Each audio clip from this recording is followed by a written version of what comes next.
এখন মূলত আমাদের যারা আটক আছে এটা তো সম্পূর্ণ অযৌক্তিক এবং ভিত্তিহীন একটা কজ দেখে তারা আটক করেছে। এটা একটা আটক বলা যাবে না, এটা একটা তার নাটকীয় একটা আটক করলো। সো আমরা এটা তীব্র নিন্দা জানাচ্ছি। আমরা এখানে চাচ্ছি এখন যে অতি দ্রুত আমাদের যে ছোট ভাই তাকে যে তারা বলছে যে আওয়ামী দোসর বলে ডেভিল হান্টের মামলায় তারা কোর্টে পাঠিয়েছে, তো সেক্ষেত্রে আমরা বলবো যে এটা সম্পূর্ণ গুজব। গুজবের ভিত্তিতে তো আইন এরকমভাবে চলতে পারে না। এটা আপনারা তো এখন তারা যেগুলো বলছে আমাদের কাছে গুজব লাগছে, কিন্তু আসলে আমাদের কাছে এটাও মনে হচ্ছে যে এটা একটা কূটকৌশল এই আন্দোলনটাকে ছত্রভঙ্গ করে দেওয়ার জন্য। যে আন্দোলনের অন্যতম যারা নেতৃত্ব দিচ্ছে তাদেরকে যাতে দমন করা যায়, দমন পীড়ন করা যায়, সেই জন্য এই প্রক্রিয়া তারা হয়তো বা গ্রহণ করেছে। তো আমরা এটার নিন্দা জানাচ্ছি যে জুলাই 24-এর পরবর্তীকালীন সময়ে এরকম বাংলাদেশ আসলে আমরা চাই নাই। হ্যাঁ, এরকমটা আমরা বাকস্বাধীনতার চেয়েছিলাম। তো বাকস্বাধীনতা হরণ যারা কথা বলতেছে, ভয়েস রেজ করতেছে, তাদেরকে যদি আপনারা স্বৈরাচারের ট্যাগ দিয়ে দেন, অথচ দেখা যায় যে মেডিকেলে কিন্তু অনশনরত শিক্ষার্থীদের উপরে আওয়ামী লীগের লোকেরা, তারপর ছাত্রলীগের লোকেরা হামলা করেছে, তাদেরকে আপনারা কিছু বলতে পারতেছেন না। পুরো ডেভিল হান্টের এই মিশনটার মধ্যে 1 বছরে কোনো আওয়ামী দোসরদেরকে এই বরিশাল থেকে আপনারা ধরতে পারলেন না। বরিশালে ওপেনলি ঘুরে বেড়াচ্ছে ছাত্রলীগ, যুবলীগের, আওয়ামী লীগের লোকেরা, জয় বাংলা স্লোগান দিয়ে শিক্ষার্থীদেরকে তারা হামলা করছে, সেখানে আপনারা কিছু করতে পারতেছেন না। কিন্তু আন্দোলনকারী কেউ একজন অধিকারের কথা বলছে, তাকে আপনারা নিয়ে আপনারা বলতেছেন সে আওয়ামী লীগের দোষর, উমুক সমুক তমুক। অথচ এই ছেলেটাই এই জুলাই অভ্যুত্থানে সে একজন জুলাইবীর, জুলাই যোদ্ধা, সে 17টা গুলি খাইছে, সেটার প্রমাণ তো আছে। এগুলো অবশ্যই আপনাদের তদন্ত করে দেখা উচিত।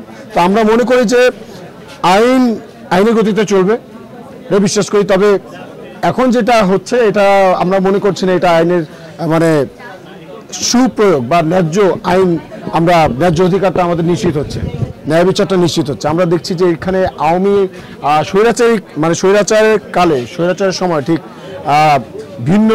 ভিন্ন মতাদর্শে বা ভিন্ন বাকস্বাধীনতায় যারা বিশ্বাসী তাদেরকে যেভাবে দমন পীড়ন করা হতো, তাদেরকে ঠিক এই শিক্ষার্থীদেরকে এইভাবে করা হচ্ছে। তো আমরা চাচ্ছি অনতিবিলম্বে এই মামলাকে প্রত্যাহার করা হোক এবং সাথে করে যতগুলো হামলা হয়েছে ইতিপূর্বে যতগুলো হামলা হয়েছে প্রত্যেকটা হামলার সুষ্ঠু তদন্ত সাপেক্ষে বিচার হোক। এবং আমরা এটা চাচ্ছি যে যারা দোষী আছে, যতগুলো মিথ্যা মামলা করা হয়েছে সেগুলো তারা প্রত্যাহার করে নিক। এবং আপনারা তো প্রত্যেকে জানেন যে হামলা করা হয়েছে যুবলীগের লোকেরা, ছাত্রলীগের লোকেরা জয় বাংলা স্লোগান দিয়ে হামলা করেছে, তাদেরকে চিহ্নিত করে ডেভিল হান্টের আওতায় তাদেরকে নিয়ে আসেন। তারপর রাষ্ট্রপক্ষ বাদী মামলা। আমরা প্রত্যাশা রাখি যে ওখানে আপনাদের চোখের সামনে হয়েছে, আর তাদের ভিতরে গেছে, এখন সবেমাত্র তারা এতক্ষণ কাল বিলম্ব করে ভিতরে গেছে। আমরা আপনারা তো জানেন যে পুলিশ কমিশনার তিনি গণমাধ্যম কর্মীদেরকে বলেছেন যে মহিউদ্দিন রানীকে খুঁজছি, হ্যাঁ, তাকে ধরার চেষ্টা করছি, কিন্তু ধরতে পারিনি। সো এই কথা যখন আমরা দেখলাম, দেখার পর আমরা মনে করলাম যে আমাদের ভাই যেহেতু যে গেছেই কাস্টাডিতে, তো আমরা বাইরে থেকে কি লাভ, তো আমরা সবাই মিলে কাস্টাডিতে যাবো, কোনো অসুবিধা নেই, আমরাও কারাগারে যাব। তো স্বেচ্ছায় কারাবরণ করার জন্য আমরা এখানে আসছি। 9টা পর্যন্ত আলটিমেটাম দিয়েছিলাম, কিন্তু তিনি আসলে আসেন নাই। কেন ধরতে চান সেটাও বলেন না। আমাদের যে প্রশ্নগুলো ছিল যে কী কারণে অ্যারেস্ট করতে চান, আমাদের দোষ কি, স্বাস্থ্য সুচিকিৎসা চাওয়া এটা তো অধিকার, এই সুচিকিৎসা চাওয়া কি আমার অপরাধ, এই জন্য কি আমাকে ধরতে চান? আমরা এখন এখানে ভিতর থেকে কি তারা বার্তা নিয়ে আসে আমরা শুনি, আমাদের প্রতিনিধি দল যারা আছে তাদের বার্তাটা শুনি। যদি আমাদের কাছে কনভিন্সিং মনে হয় যে মামলা প্রত্যাহার করবে এবং আমাদের ভাইকে নিশ্চয়তভাবে মুক্তি দেবে, এবং যতগুলো এখানে যারা আছে, যতগুলো এখানে আন্দোলনকারী যাদের উপরে হামলা করা হয়েছে, পুলিশে হামলা করা হয়েছে, সেগুলো সুষ্ঠু তদন্ত সাপেক্ষে সেগুলোর বিচার হবে। এই প্রত্যাশা যখন তারা দেবে তখন আমরা এখান থেকে উইথড্র করে চলে যাব।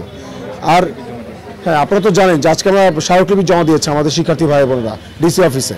তো আমরা প্রত্যাশা রাখি যে খুব দ্রুত আমাদের সমস্যার সমাধান আসবে এবং আগামীকালকে আমরা জনসংযোগ করবো এবং তারপরের দিন আমরা আবার যথারীতি আমাদের কর্মসূচিতে যাবো ইনশাল্লাহ।